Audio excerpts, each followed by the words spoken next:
I want to welcome Dena to the show. I met Dena 2 years ago at the TPT conference, and I have been stalking her Instagram ever since.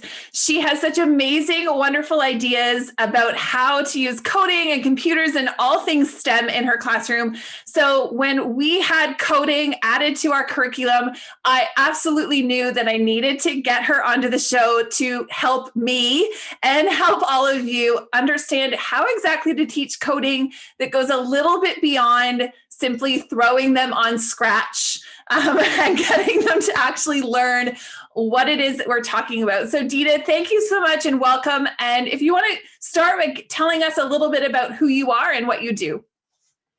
Hi, I'm so excited to be here. My name is Dena and I'm from New Jersey. I teach enrichment, which is kind of like a STEM program for kindergarten through fourth grade. And before that, I taught technology for fifth and sixth grade as well. So I'm just someone that always loved technology and trying new things, doing different projects with my students that kind of switch it up. And that's what led me into these roles.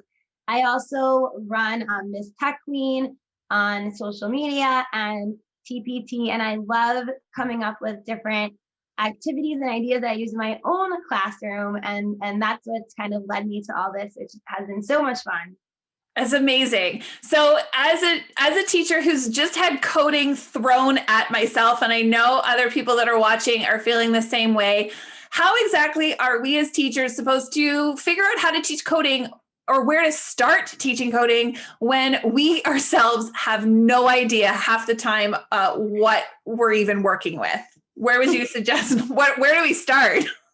Yeah, well, I think the first thing is to just think about it in very simple terms. So coding for elementary students will look way different than coding in, the workplace. So you don't have to look at all the different like languages and kind of like freak out and say, I don't know how to code. Like, what do I do? Because coding for elementary is very, very basic. So really coding is just a set of instructions that are given to the computer to tell them what to do. And that's the way I explain it to my students, because again, they're young, so they just need to understand the basics. Now, if you're a teacher and you're looking to get some like lessons on how to teach coding, I can tell you that code.org is a wonderful site and resource. They actually have a free workshop for teachers. They come to your school, but unfortunately, I looked it up. They don't come to Canada, but they do have an online training. So it's a whole workshop. It's free, and they offer different lessons to help you understand it and then like help you see how you can teach it to your students. So that's a good way to learn a little bit more. But the way you can explain it to your students is just telling them that it is a set of directions and it's the language that the computer speaks. And you can start with some basic coding vocabulary. So with my elementary students, I have coding posters that I will put up in the classroom, and we will go over like what it means for a bug, right? A bug, seems like, ooh, it's a spider or worm or something, but it's a mistake that the computer makes. And once they understand like all of the little words and you understand them too, then you're like, oh, okay, like it's not as bad as I thought. I don't have to worry so much about like writing all this crazy code. I can just kind of explain it in a very simple way at first. So yeah, I would suggest like getting some coding vocabulary, maybe putting some like a little section in your classroom, maybe with posters, something that you can refer to as the students are using different activities, and you can introduce those. No, you said you haven't received any resources or anything like that, Not right? really. No, not really. No, we don't have much in terms of where to start. A few school boards may have some preliminary things that have been sent out, but nothing, I think, that really gives us a level of confidence in terms of to even know how do we take some of the complicated language that's in the curriculum and actually make a practical lesson. And I know even when we're looking at the level of tech we may or may not have in our classroom, yet still trying to teach that coding is definitely difficult. Yeah, well, one simple thing that I do with my students too, people call it like unplugged coding. So it basically Okay. means that you're not on a device at all. You're kind of thinking about coding in real life. So I created some activities for my own students where I found real world tasks that they would do.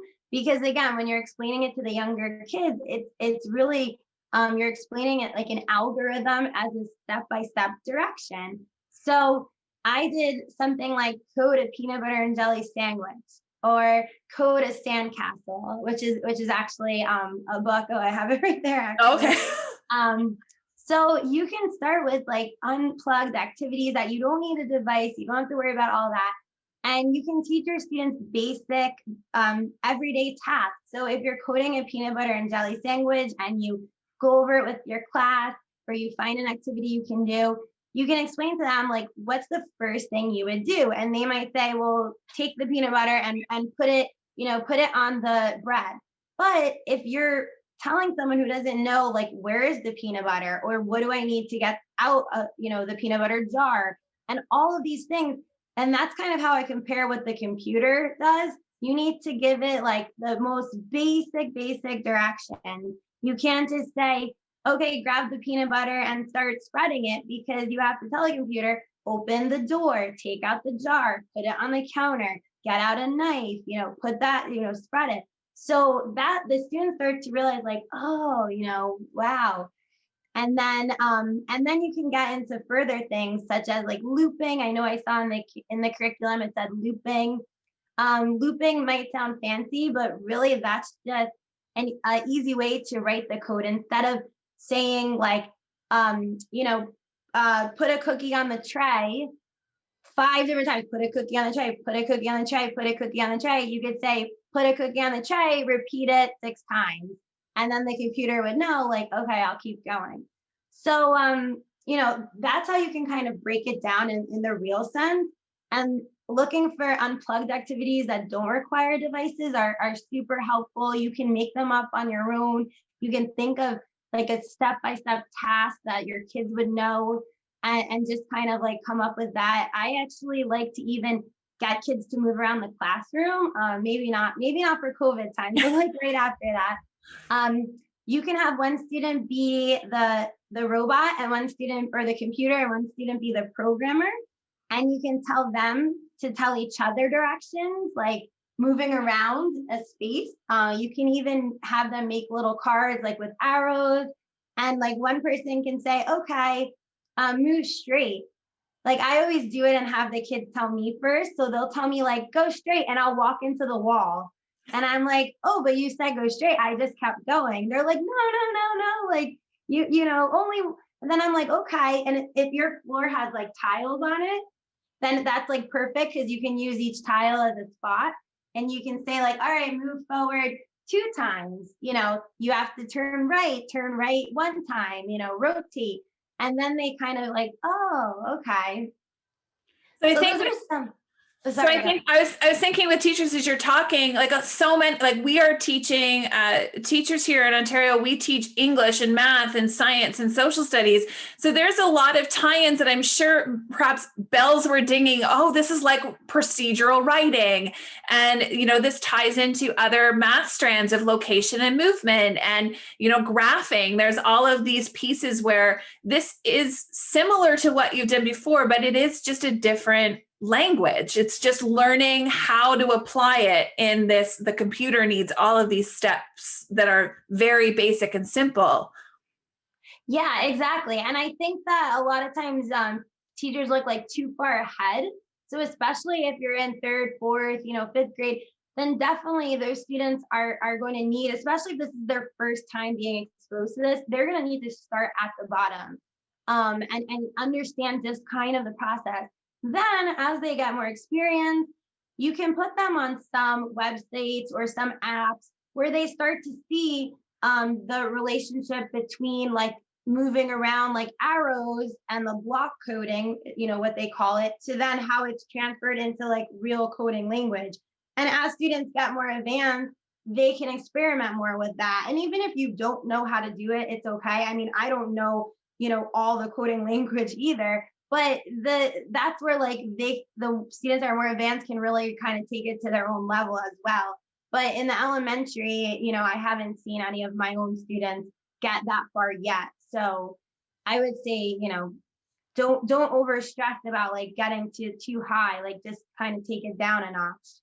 And would you say that the teachers should be comfortable with the idea that they don't have to be the expert in it before they learn how to teach it, or before they give kids the ability to learn it, and even letting them surpass their skill level? I know sometimes that's really scary for teachers to not be the most knowledgeable person in the room, but I think coding is going to be one of those things that for a while, as we're figuring it out, we're going to notice that our students might be able to do a little bit better than us, and being okay with that.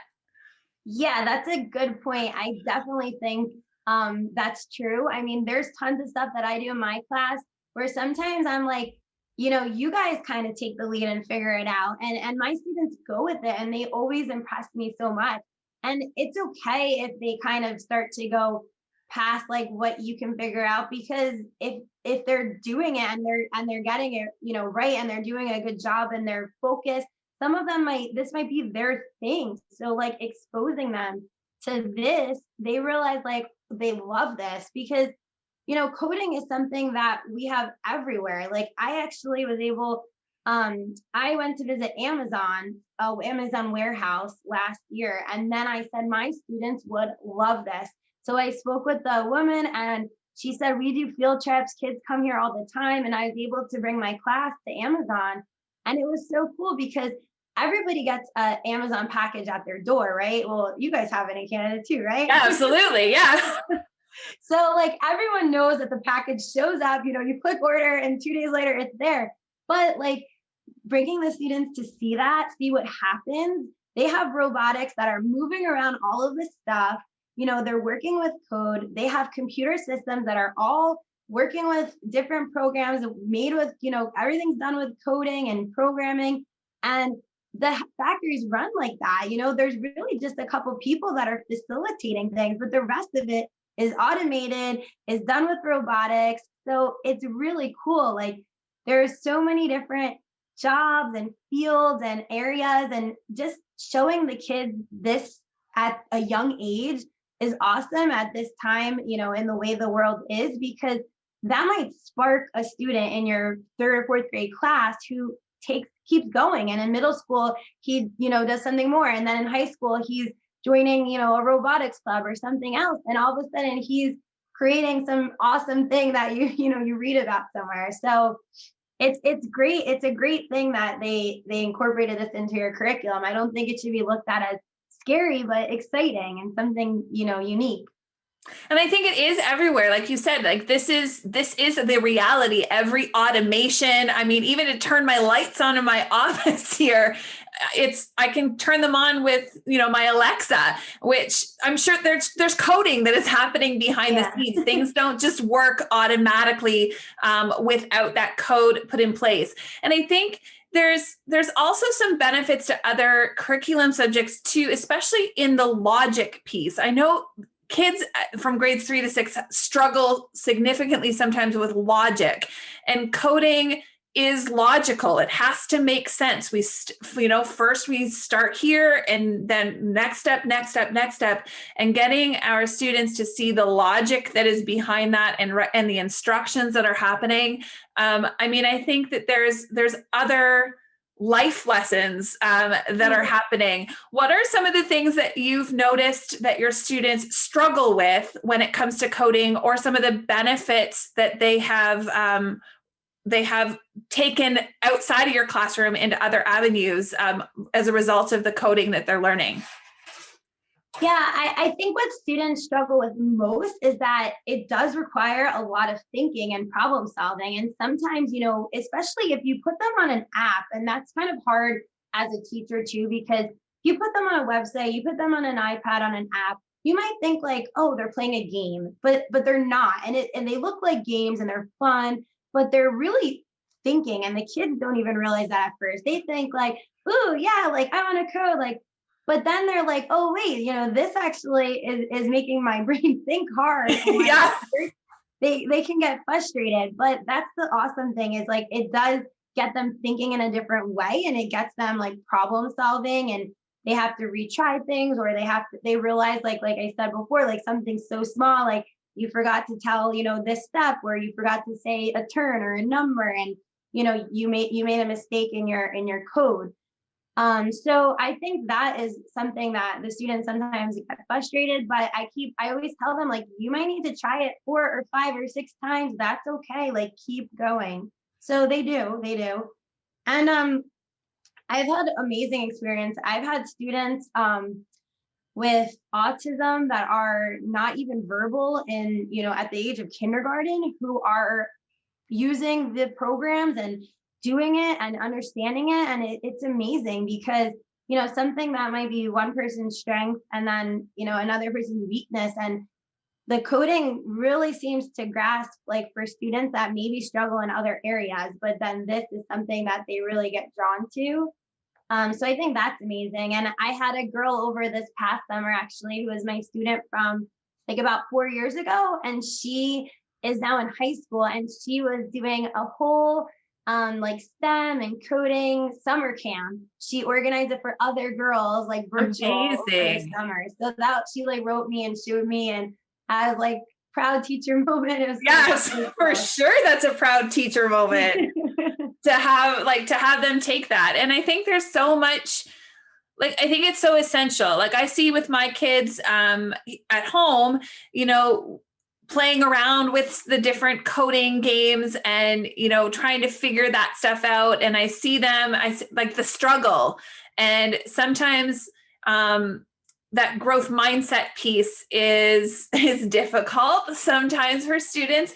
But I think that one of the things I've seen too is, as you said, the coding really, that they make a mistake, they have to try again. They make a mistake, they have to try again. They really are having to understand that mistakes are part of that process, and that they have to kind of embrace it, and that a mistake is not like a personal attack on them, that they really have to learn to be kind of big, broad thinkers, which is what we want our students to be in all reality. So I think that's definitely a bonus of coding for sure. Now, as a Yeah. teacher, one of the things I always get asked for everything is, okay, we can teach it. How do we assess it? So how do you mark your students and evaluate your students for coding? Like, how do you come up with a mark or an evaluation for students in terms of their coding ability? Well, I would say that if you are able to have any sort of devices or use programs on the computer, there's a lot of free websites that offer like full curriculum, where you can actually track and see your students' progress. So I don't really mark for this type of stuff as like a right or wrong. For me, it's more like, are you participating? And it's more like, are you trying? Are you like, thinking, like, did you sit there the whole period and do one thing and not really, do it? Or like, are you like actually working? Now you can see who's like really excelling with it by like what kind of progress they're making, or who might be having difficulties, and then you can kind of judge them if you have to give some type of mark. But for all of like the kind of coding or STEM, I don't like give grades on like on like what they did, but more like how you're doing, like more the process. Like, I'm grading more like the process than like right or wrong. But yeah, if you're able to get any kind of programs like code.org, I know I mentioned before, but they offer a full free program for like a whole grade level. I think a lot of teachers don't realize that, but it's really awesome, because you can see like where your students are getting to, what skills they're targeting. They have lessons on there that are even unplugged that you can download, and the whole thing's free. So if your students have like Google accounts, or you make a login, it just syncs right over. So that's a great way, if you don't have too many resources, but you're able to get online to kind of track their progress that way. It'll make a little more structure for you.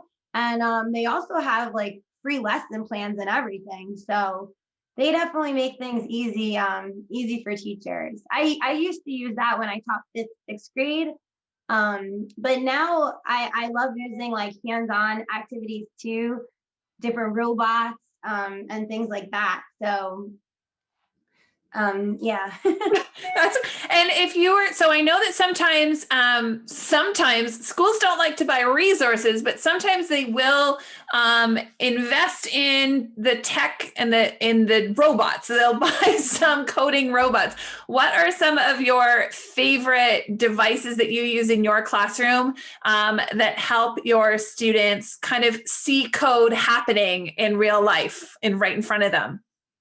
Yeah, that's a good point. I was going to suggest too. I don't know if there's any certain grants in Canada or different websites. I know over here we have like Donors Choose is a big one, and I've like put up grants and I've gotten a lot of free stuff just from that. So a lot of companies are looking to give out tech items, like you said. So I would suggest to teachers that if they do want to take it a step further, then a website or the unplugged activities, to look for those type of grants and try to start getting some of that in your classroom. But there's so many. I have a list that I can send you that you can Absolutely. do. But some of my favorite ones are there's a robot mouse. It's super simple. That's good for younger grades because it kind of correlates with some of the online sites where they use the arrows. Bbot is another popular one. Those two are good because they don't require any additional devices. Oh, So okay. many of the robots you'll need a tablet to then work the robot. So if you're struggling with having, an iPad or a tablet in the classroom, then you don't want to order that. I've had teachers write me like, "Oh my gosh, I got 5 robots, but I have no iPads." I'm like, "Oh no, you're kind of stuck now." So yeah, there's some robots that will work with nothing, which is super great. There's another one. I have it up here, like for the ones who are watching, I have it up here. It's like a little panda that also doesn't work with a device, but you can program it. It's really cool. So there's some fun ones like that. Ozobot is another one that doesn't work with the device. That's a popular one. That works with color code. So that one, the kids are drawing lines, and instead of like writing out the code, the colors mean certain things, and the kids Oh, kind okay. of draw on paper. And that, like if it's a red, green, and blue, it might mean go faster. And then when the robot goes over it, it starts to go faster. Yeah, I think that's good because I know there I've been in schools where literally all of our tech has been taken, all of our iPads. We don't a lot of us some have Chromebooks, but they've all been given to students that are working remotely for this year. Oh, And we're not sure who's coming back or what tech is coming back or whether it even does come back. I love the idea that there is coding that we can teach, whether we have like no tech because it's all been removed from our rooms, whether we have the ability to use some coding bots that don't require another device, or we can get full into like one-on-one or 2-to-1 devices where we can put them on an app and they can learn like actually inputting coding language into a computer and getting things to work. I think that is like it allows it to be more accessible, that coding does not need to happen when it's solely dependent on us having the newest, greatest tech or in one-to-one classrooms. I think we can still teach coding even if we have some limitations to our tech, for sure. Yeah, I agree. There's really such a range of items. Like I talked about before, you can do things where you just have kids move around. You can do unplugged activities like that are printable sheets. And then you can find robots that don't need devices. Then you can hop on devices. There's such a range. I'm going to provide you with a list that you can send all the listeners so they can see kind of all the different options. And if they want to dive more into certain robotics, you can see some of the favorites that I recommend. And then another thing that I would definitely suggest too, especially if you want to make kind of like a full rounded lesson or incorporate literacy, there are so many awesome books that are on coding. There's how to code a sandcastle, how to code a roller coaster. There's so many more, but you can start with like reading a book that kind of goes over the language, and then that can be part of your literacy period as well, and that's a great way to tie that in. And as you read it to your students, you'll even absorb the information too and realize like, oh, okay, I'm understanding this a little bit more as well. So Yeah, definitely check that out. Those and I out think too. for teachers that are like, oh, I could read a book. Like, Yeah. I can start with a book. I can start with a book. I can start with the things that are familiar, like a read aloud or procedural writing. Like all of that is like location and movement. I think all of that is a great kind of tie-in to get them to say, okay, I can take what I already know. I can take what's familiar and then apply it to this new thing. It's not like I have to start from like, learning how to speak Spanish. I don't know. Yeah. But it's not like learning a completely different language. It is learning some new vocabulary, and we can start with the familiar, reading a book, trying non-tech ways of thinking about coding, adjusting that, and then slowly move ourselves into this idea where we can't be using like robotics and code and figuring out all of the rules that are related to that. So I think exactly. That's really practical in terms of, like we know how to do this. We just have to kind of rethink what it actually means. Yeah. And if you were saying you were teaching, high school or college level students, then that's going to look a little bit different. But for elementary, it can definitely be, toned down.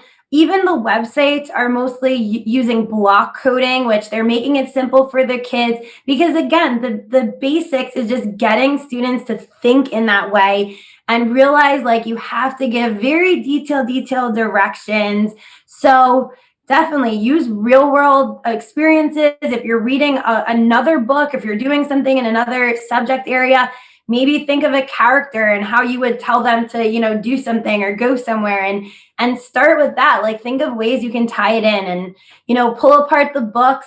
Some of the coding books, you could probably make it a couple of lessons because maybe they can even like make a picture of a vocabulary word and, tie that in and, like let your mind kind of go and explore and be creative. Don't be afraid to make mistakes as a teacher and just have fun with it. It's supposed to be a fun, good experiencing, and even no matter what you do, you're still exposing your students to something that is great for their future. So, give yourself some credit either way. Absolutely. Well, I have to say that even talking with you for this time has definitely helped me to like reduce some of that anxiety about teaching coding and make it seem more familiar and much more achievable. So I have to thank you for that. And I'm hoping that the listeners and viewers that are catching the show, whether it's on the podcast or through the YouTube channel or Facebook show, that I hope that they're able to see that when we just shift how we're thinking about how we can start this, that it is much more practical and attainable than maybe we had thought. So I very much appreciate that you helped to break that down for us. Now you mentioned that you were going to share a freebie with us, and I will let you know to the audience how you can get your hands on that. Can you tell us a little bit more about what's included in that? Yeah, well, I'm going to give you two different things. So one of them will be an unplugged activity. So you can start doing a coding activity right away with your class. So these will be printable sheets like I talked about. And you can kind of let them explore and see how they do. All the directions are in there. So hopefully that will help some of you out. And then the other resource I'm going to give you is a little bit more of a guide with just my favorite things that I've tested and done over the last few years. So if you want to explore more websites or apps, I have some of those listed. Or if you want to, look for some books, I have some of my favorites on an Amazon list. So I will give you all of that. So that way you can dive a little bit deeper and feel good about everything that you're doing in the classroom. Awesome. And if you haven't yet done so, please head on over to Instagram right now and find Miss Tech Queen on Instagram, because you will be so inspired with all of the things that she is doing in her classroom and sharing about how this actually looks in a classroom each and every day. So go ahead over to Instagram and follow Miss Tech Queen. It's all one word, right? Yeah. All one word. So you got to go over there. And if you are looking for STEM resources and tech resources, you can also find her on Teachers Pay Teachers at Miss Tech Queen 2. And she will have lots of practical, easy to use resources for your elementary kiddos that you can purchase and use probably like right away in your classroom, regardless of your level of tech material that you have in your classroom or tech skills. I can guarantee you that based on this conversation, she probably breaks it down and makes it super simple to understand and use to help you teach your kids all about coding, robotics, STEM. There's some pretty cool Lego stuff in there, I know. So you better check out her store and her Instagram page for sure, so that you can get inspired with what you can do in your classroom. Dena, thank you so much for joining us.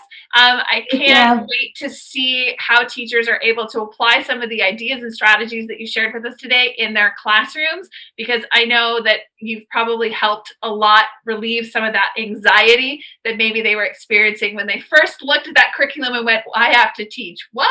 So thanks so much for being on the show today.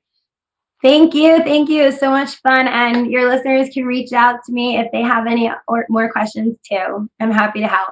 Awesome. Thanks, everybody. We will see you for another episode next week for another episode of Teaching with Madly Learning. Bye for now.